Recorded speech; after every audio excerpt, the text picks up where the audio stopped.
You're not expecting Eric, I assume, right? I didn't hear. Live. I didn't hear from him either, but I don't see him. So Okay, well then let's roll with it. not. Okay. Okay. Keep it short and sweet. All right. Let's see here. Good afternoon and welcome to the Finance Committee meeting of Tuesday, January 30th, 2024. It is 1:02 p.m. and we're live on a digital platform. And we have 5 items on today's agenda. Present currently in our meeting, we have myself, Liz Mealy, and Randy Allison from the Finance Committee, as well as Mayor Derek Slaughter, Heather Jacoby from the Finance Department, Gary Narr from Zoning, Chris Black from IT, and Kevin Mackey from the Treasurer's Office. As I said, we do have 5 items on today's agenda. I neglected to ask before we started the meeting, does anyone have any more pressing reason than anyone else should we take any items out of order? Or can we go ahead and just deal with stuff as it comes? All right. Then item number 1 on today's agenda is the ARPA transfer ordinance number 13. Mr. Narr. Yes, what I'm requesting, obviously, is the Bureau of Codes is requesting an ARPA transfer ordinance number 13 in order to purchase a new copier for the Codes Department. Basically, what's happened is that the copier that we currently have is 9 years old. We do get it serviced periodically, and probably, I believe it was September, we did get it serviced. I did speak with them, and he said it could probably get us through another year, but we're probably, because of the as old as it is, the parts are getting harder and harder to find, but he thought we could get through another year. So I did not budget it. And unfortunately it died. So we are without a copier, and I didn't have it in this year's budget. I talked to the mayor, I talked to Heather and everyone, and basically we are asking to pull this from the ARPA line item from recreation contingency and move it to public safety line item.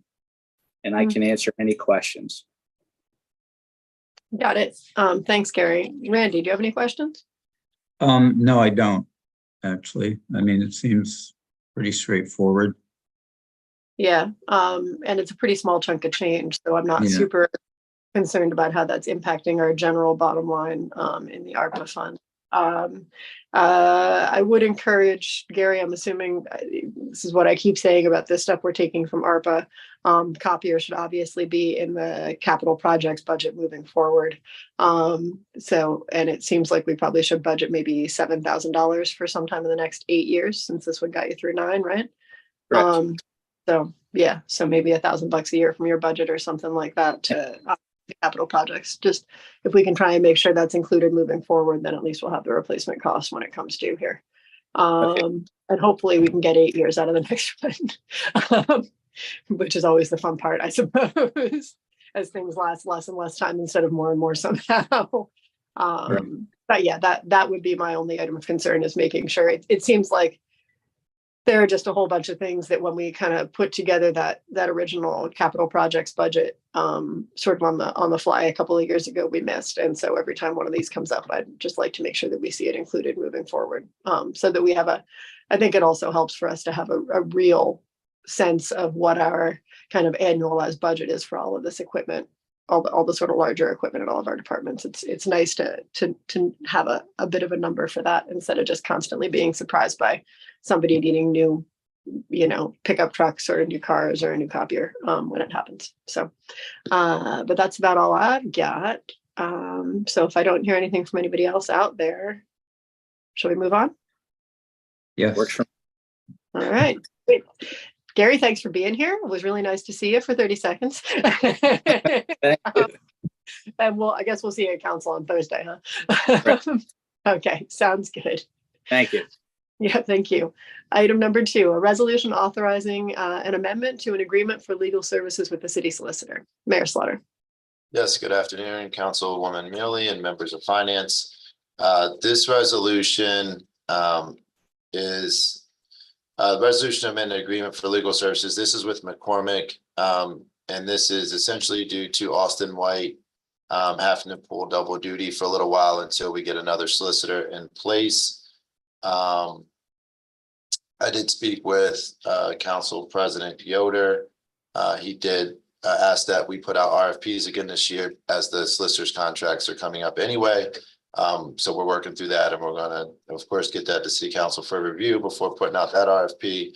In the meantime, Austin White, our solicitor, asked for this resolution just for a slight bump in the rate due to the increased workload, of course, that he's had recently with Norm's departure. So the current rates are $125 per hour for partners, $105 per hour for associates, $65 per hour for paralegals, and then a meeting rate of $250. And the new rates that he is proposing is $150 per hour for partners, $135 per hour for associates, $75 per hour for paralegals, and a meeting rate of $275 per meeting. So generally, about a $25 rate increase. And then this also gets in line with what they're charging the county and others. So it's not anymore. We actually have been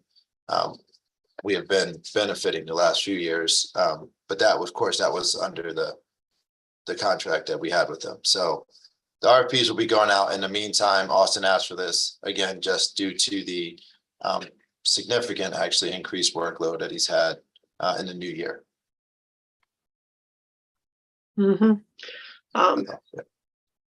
Yeah, I think we've had the existing agreement with McCormick for what, in place for 2 years now, Derek? Might even maybe 3, huh? I think 3. Yeah, I think it's 3. I know I think it was a 3. I don't have it right in front of me in a moment. I think it was a 3-year agreement, I believe. We're coming up on it.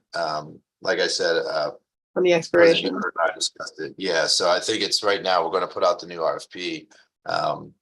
So I think it is 3 years, I believe.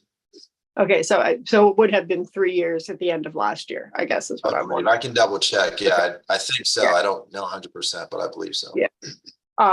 The only observation I would make is that I don't know that it would be super wise for us to set a precedent of increasing rates in between RFP. In between, like in the middle of a term, if we have an agreed upon rate for that term. But otherwise, I mean, we all know that wages have in most cases risen significantly, and I don't think that it's in any way out of line to see a bit of an increase. Well, I think the only reason, of course, Austin will be there Thursday. I don't think they would be asking for this if Norm was. I think it's simply because of the extra workload from Norm that Austin has had to assume. If that weren't the case, then I don't believe, Austin would propose this. I think it's just due to the significant increase in time he's spending, and not that he wasn't previously, as we all know. Yeah. He was still spending a lot of time, but we had Norm as well, so it wasn't as much. Yeah. Yeah. No, I know. But I agree with you, though. I don't think we want to set a precedent, but I think this is sort of an anomaly. Right. Yeah. Clearly, or at least we're hoping that it will be an anomaly, that we won't have another reason that we have to replace a solicitor and before the agreements. But yeah. Anyway, yeah, I guess the one thing before Thursday, if you could just figure out, it seems to me, for whatever reason, I feel pretty confident that those initial agreements we executed probably were at least 3 years ago, only because I remember, I think you were mayor, but I know that when we were working on the initial RFP, we were in City Hall. And I'm thinking it might've been at least 3 years ago. So I guess what I'm thinking is that the term of their RFP may already be passed. But that might be good information to have for Thursday. Randy, I'm sorry, I totally jumped the floor. Anyway, do you have any questions? No, I don't have any questions. I mean, it's a stopgap measure to cover the blank that we have there. The only observation I have is that I really hope we can gather a widespread response, because I'd like to see us have one of our solicitors, and it would be this one since it's open, maybe be from not inside the city. I think that balance would be good. There's just we're a big enough city that we need two solicitors, but small enough that there can be conflicts at times. So I'd like to see what that would look like with someone else that isn't right in the city, or maybe not even in the county if possible. But I mean, those are things up for discussion, or they're subjective from my point of view. But anyhow, that's my only observation. Oh, sorry, Randy. Yeah, go ahead. I was gonna say, I pulled it up here, the original one, so it was in 2021. And it says for a period of up to 5 years, year to year. So I think the reason President Yoder said it was because with Norm's departure, we'll need another law firm. And so we can put it out. So it looks like it renews like each March 1st. So it's kind of perfect time. Yeah. So we can get the RFP out in February, and then we can update all of them beginning of March. So, yeah, so it's been 21. So you're right, Liz, it's been 3 years. So, Okay. Well, and actually that if it's kind of renewable per year over the course of 5 years, then that changes some of the, I would assume that there weren't guaranteed rates for that 5-year period anyway. So we would be well within our rights to increase rates for, you know what I mean, for cost of living and stuff like that at any point.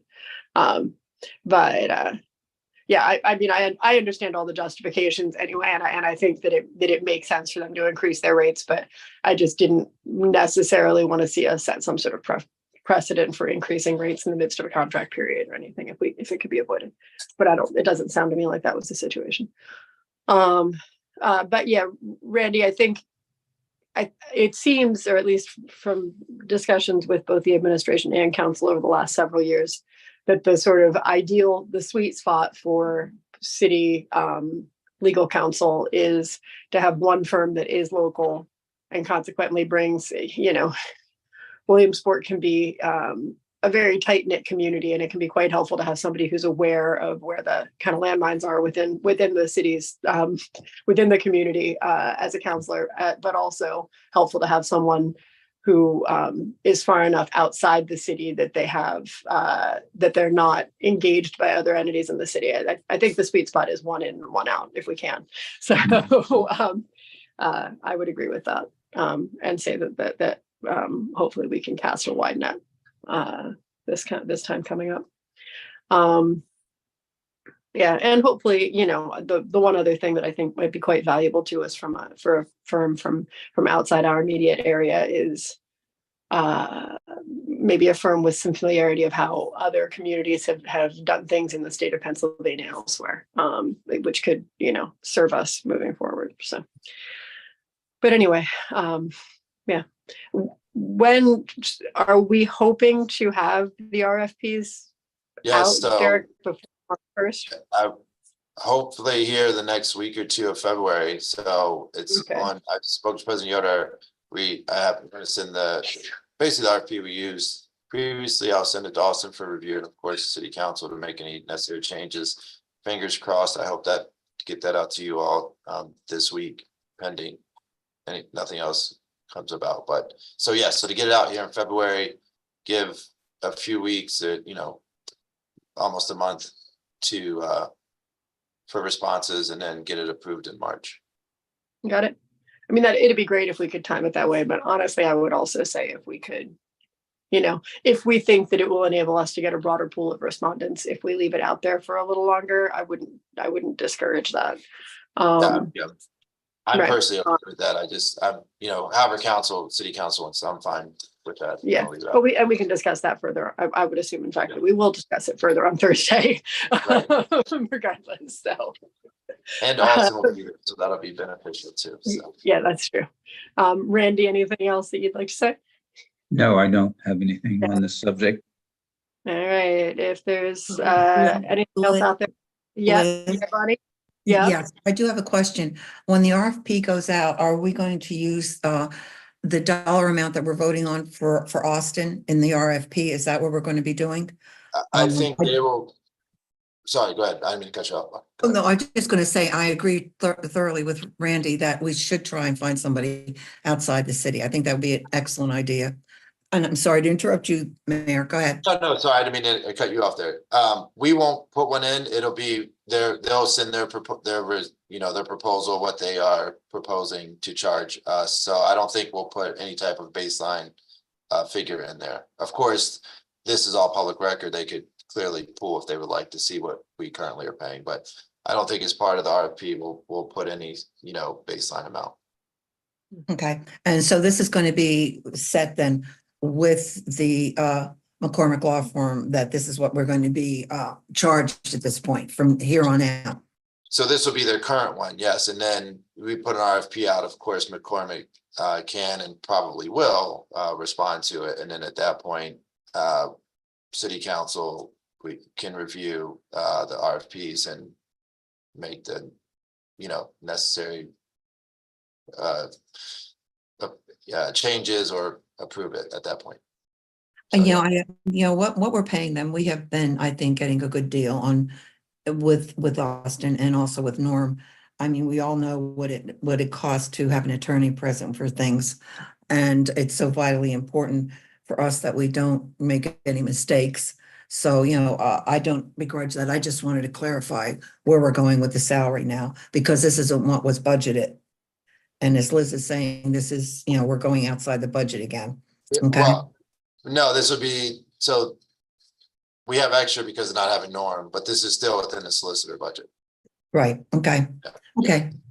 Thank you for listening to me. Thanks, Bonnie, Sure. for your input. Well, one other follow-up question, or perhaps something we should think about as we pursue the process of putting out a legal RFP. We are, I'm assuming, required to have a solicitor at council meetings, correct? That's good. And is there any sort of, is there a specific type of solicitor that we have to, do you know what I mean? Is there a specific rank that the solicitor has to have achieved or something like that? Right, can- that I don't know, but Austin could probably answer that Thursday night. Yeah, well, yeah, Randy, can you help me remember to ask that on Thursday? I Okay. guess I'm just curious as to whether we could possibly, if there were a more junior member with some level of expertise in municipal law at one of the firms that we wind up working with after the RFP process, if we could save ourselves some money, because we don't necessarily require high level input from a solicitor at every meeting that we hold, every public meeting. So, and that might be a pointless place to try and save a couple of bucks, but I'm just putting that out there in case. Because that is, that's the one kind of ongoing expense that we know we will have every few weeks. And so if we can achieve some sort of a savings on that, then it would, we could see an impact year over year. Anyway, okay. If there's nothing else on this item, we'll move on to item number 3. Mr. Black, resolution for a purchase of network penetration testing. Yes, good afternoon, everyone. Last fall, I mentioned in one of the council meetings that I would be coming forward with something like this to test the network from both inside and outside to see where the holes were and get reports back from them. I've been in contact with a number of different companies, and 4 of them gave me quotes. The best one was coming from a company we dealt with before, Kaseya. We bought a couple of products from them already, and the product they have it's pronounced Vonahai. They have no idea where they got that name either. So, but anyhow, it comes in year 1 at a cost of $6,520.50, and then in years 2 and 3 at $5,976 per each year. Okay. This will be coming out of my contracted services budget. Okay. And is budgeted in this calendar year, Chris? Yes, it is. Okay. Randy? Yeah, I don't, we did see this before. The only thing I was not clear about is actually at the tail end of the, after all the cost layouts and everything, there's a lot of restrictions or possibilities in the last 5 paragraphs here that that I'm not familiar with. So about prices are subject to change at any time. That's if we don't go with it. This is locked in at a price of 3 years. The only way that that would change is if we drastically increase the size of our network. This is good for a total of 200, yes, up to 200 individual IP addresses, where we're at around 150 right now. So Okay. unless we add another 50 computers or printers or something along that line, we're still within the bounds of this contract. Okay, so we'd have to do something substantial to Yes. change the narrative. And okay, all right. Good with that. That's all I have. Got it. Thanks, Randy. And if I can take us back to the bare basics for a minute, because I always feel as though I don't entirely understand Sure. much of the IT contracts that many of the IT contracts that we authorize. We're basically authorizing a contract so that they will periodically test the strength of our network and identify deficiencies. Yes, it's actually ongoing. What they'll do is we will install a small appliance in-house, and they will continually ethically hack our outside addresses and inside addresses, trying to get out, see if they can exploit privileges and get to places that they shouldn't be able to, and get that as a report back to me on a daily, or at least weekly, if not daily basis, if something major comes up. And then we can look at it right away until, to make sure that it doesn't get exploited by someone that's, bad actor. Right. And does this include things like sending spam emails to staff to see if, does it include attempting to penetrate our staff, so to speak? Possibly. I don't want to give it all away. Okay. This particular service does not. Okay. I have another one that we did purchase last year that I'm implementing right now that will do that kind of testing as well. Plus have education along with it, like if you did get caught opening a spam, it goes, hey, you just got caught. It was a test, but this is what we'd like you to go through as far as remediation for it. It gives you, a little 20-minute video question and answer thing to go through. Got it. Yeah, that makes sense. I just was having a discussion about a program like this at a friend of mine's company, and she was talking about all the employees who'd gotten caught in the spam. When I was at the county, I sent out a whiz bang one where everybody's PTO time was going to be expiring, but we didn't call it PTO time. We called it like vacation time or long-term sick time, and I had hundreds of people click on it right away, and human resources wasn't really happy with me at that point because they were all calling. Yeah, it's true. There is, sometimes unintentional fallout from things like that. But anyway, Yeah. okay, just asking if that was also something that we had covered, because of course It is something. Your physical and virtual IT network is one thing, but I think employees are probably your weakest link, right? The biggest link, weakest link. Yeah, the person behind the keyboard makes more mistakes than anybody else. Right. Or at least you're less likely to be able to predict their mistakes, let's say, or prevent their mistakes. So yeah. Anyway. All right. Got it. Randy, any further questions from you? No, other than I looked up real quick on my phone. Vonahai in Polynesian is the bull from the fire. A bowl from the fire? Yeah. Mm-hmm. Yeah. Okay. So maybe there is some place it comes from. Yeah. And that's what that company believes in. So we'll take it. Yeah. Yeah. I guess if you've been if you've been tested by fire and made it through, that's worth something, right? Hopefully, It is. It hopefully is. that's hopefully we do that. Anyway, Bonnie, did you have anything you wanted to add here? Is she gone already? No, No, Liz, yeah, I'm still on. No. I Uh, vaguely remember him talking about this before that was needed. I just get concerned of all the software that we have going on. And is there any software that can be, I'm going to use the word deleted? Do we need everything that is still on there, Chris? That you've brought up? I mean, because in the last year, you've brought up a lot of different software Yes, programs. I have. Yes, I have. They all have a specific function within this too. I do not try to duplicate anything.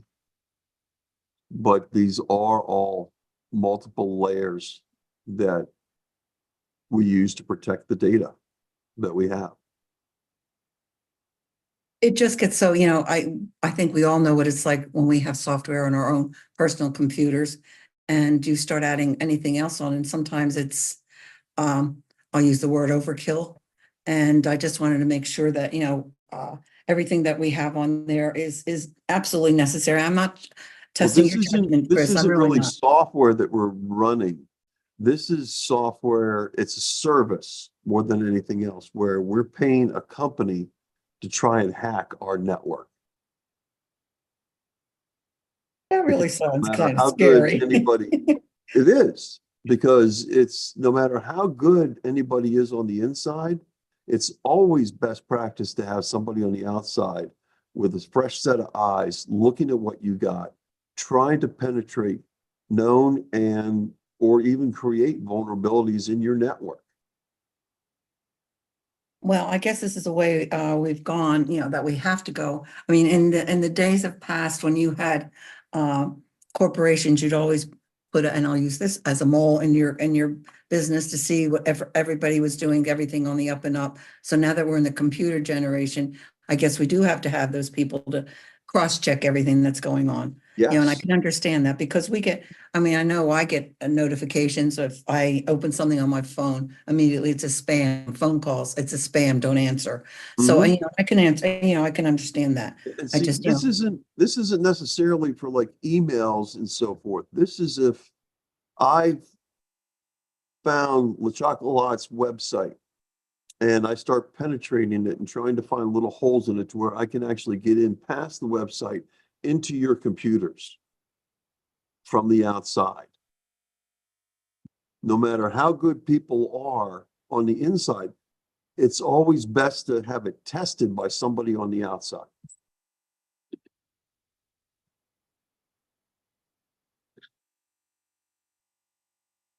You're still muted, Ms. Katz. how about there? Yes, I can understand that because we've had that with companies when we've had problems and the company was able to get into our computer and work through that. And I always found that kind of scary that an outside source could get into our computer, like you just said. And it's just, it's the way of the world at this point. So, but thank you, Yeah. Chris. Sure. Okay, all right. If I hear nothing further on that item, then we'll go ahead and move on to our final item, which of course I just lost. Kevin, it's all you. I know that. Oh, here we go. It's coming up. Item number 4, resolution for a tax collection committee delegate appointments. Mr. Mackey. So based on some prior knowledge, I think actually you and Randy were previously appointed, with yourself being the first alternate and then Randy being the delegate for this position. Mama, yeah, we were. I think you were. So Okay. that might have to be updated on the website after this, but I can reach out to Spike to that one on that for this one. With regards to this, the city of Williamsport, by the DCED calculating things and how they do their things, incorporates about 8% of the vote, I think, of this tax collection association that the county is a part of, that collects all our EIT taxes, or EIT in general. I'd like to go in there and represent the city to make sure that our interests are being upheld over there. as well as to just look into a few more things and basically find out what's going on with this portion of our tax collection to see if there's anything we can bring our assistance to, or just have certain things done a little differently over there. This has been something that, at least to my knowledge, if you guys have not been going to it, we've been throwing away 8% of our vote in the county because of our population and the revenue that we generate. That's a substantial amount that could be represented. So for the past however many years, the third or second alternate has been a WASD representative, and that gives the school district pretty much say to do whatever they want. So I just want to make sure that we're getting things represented over at this committee. Then we also have our two alternates, which will be Jamie and Heather. I've already spoken with them and they're okay with being the alternates if for whatever reason I can't make it. Once we get in there, I'll get the schedule and figure out what's going on. So. Okay. And Sounds often good. oh, sorry. How often does this committee meet, Kevin? Still looking at figuring that out once I get the schedule from them. So Okay. Got it. Good sometimes I never feel got like invited. emails work like snail mail. People don't respond to the emails as quick as I'd like them to, but that's okay. Sorry, guys. It doesn't seem to be a way to silence that ringer permanently. Okay. Well, I can't speak for you, Randy, but I have no problem being relieved of my duties. How about you? Oh, I think this is a great idea. We never got invited before, so we're not losing anything. Well, Yeah, that's true, the yeah. thing. If we were never told of the schedule, we would never show up, and then the school Right. district would just get our vote, which I Yeah. have a problem with. Someone that isn't working from the city taking care of city interest, if you understand what I mean by that one. Well, you're right in the middle of that too, and you're well versed in all the intricacies and the smaller items and bigger items. So you're the one that should be there. I agree. Yeah, no, I think you're well suited to deal with the responsibilities. And I would certainly not go into the whole thing with the attitude that somebody has been taking advantage of us not being present to make decisions that aren't in our best interest. But I would also say that obviously it's better if we can be in attendance at meetings where taxing decisions are being made within the county. That clearly is preferable to not being present. So I'm glad you're willing to take that on, and apologize for any role I may have had in not taking that on.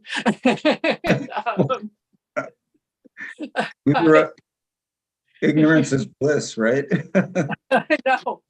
We were Just think about all these things that I'm not doing that I just don't know about. we have a perfect excuse. Yeah. Thanks for pursuing this, Kevin. We appreciate it. And Not a well, and I problem. feel at least after Thursday, you'll be able to pursue this. But okay. If there are no other comments on this item, we'll move on. Okay. The last item on our agenda then is any related items. I don't have anything else financially that I need to discuss right now about the city. Does anybody else have any thing that they'd like to bring up? Don't forget to I file do. your taxes. Oh man, you're right. It's getting to be Pay that time. taxes. Yep, it's getting to be that time, so everyone's got to make sure they do it. And the quicker you get it done, the less penalties and interest you got to pay for. So that's my big goal this year. Is I don't want to see too many penalties and interest from the taxpayers if I can help out. Yes. Yeah. All right. That is why I rely entirely on all my banks having set up escrow accounts. But hopefully you should be seeing my money sooner rather than later, Kevin. But anyway, okay. All right. That's an excellent reminder though to everyone. And Yeah. what's the end of the discount date, Kevin? So for the business privilege, it's April 15th. For the property taxes, the first 2 months of the collection period, same thing with the school taxes. I will probably be having a resolution sometime in the next month or two here, ready to put on the installment payments for the 2025 tax year for the municipal stuff. Austin and I did discuss that, but I just got to work some time into it and building the resolution out, and then I'll have that forward for you guys. Okay, all right. Well, yeah, I think that'll be a good addition to the city's array of tax offerings here in 2025. So look forward to seeing it. All right. Well, thanks very much, everybody, for coming, and look forward to seeing everyone on Thursday. You betcha. If I hear nothing else, I'll take a motion to adjourn. So move. Second, all in favor? Aye. Aye. All right. We'll see everybody on Thursday. Thanks, guys. Okay. Take care. Bye. Bye-bye.